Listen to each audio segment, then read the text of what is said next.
વરસાદમાં મજાથી નાહવાથી દરેક જણને ફાયદો થાય છે. બહેનોથી શરૂઆત કરીએ.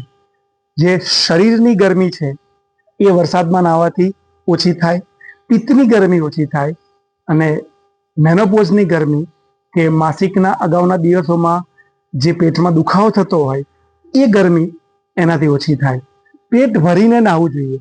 અને ભાઈઓ માટે, મનની શાંતિ માટે, બ્લડ પ્રેશરના દર્દીઓ હોય તો એમના માટે, અને એમાં પણ જેમના શરીરમાં ગરમી ને પિત્ત વધારે છે એમના માટે તો આ અક્ષીર ઔષધ છે. 2-5 મિનિટ ડરતા ડરતા જે નાહીએ છે એનો કોઈ ફાયદો નથી.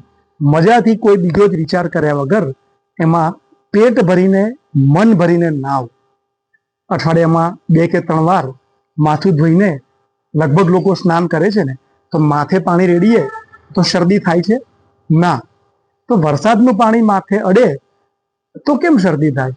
ડોક્ટર દીપક ચોપરાને યાદ કરો. Belief is A biology. આ એમનું વાક્ય છે.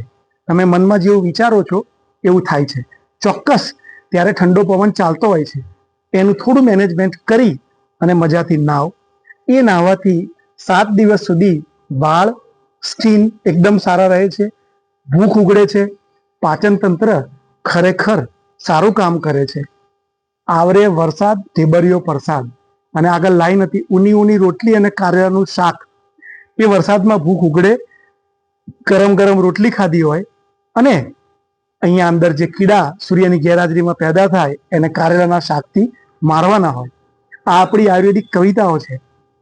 પરંતુ આપણે જે સ્વર્ગ અને પૃથ્વી વચ્ચેનું કનેક્શન છે, સ્વામી રામ એમના પુસ્તકમાં લખે છે એમાં વચ્ચે છત્રી રાખી અને કનેક્શન તોડી નાખીએ છીએ.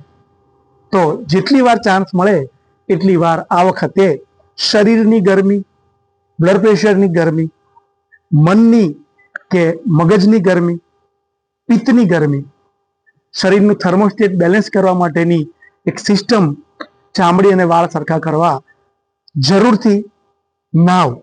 અને ચમચીથી નથી નાવાનું, ધોધથી નાવાનું છે. પરમાત્મા અનરાધાર કાયમ વરસે છે. આ વખતે વરસાદ નહીં આવે એવું ના વિચારો. વરસાદ આવતો હતો, આવે છે અને આવતો રહેશે.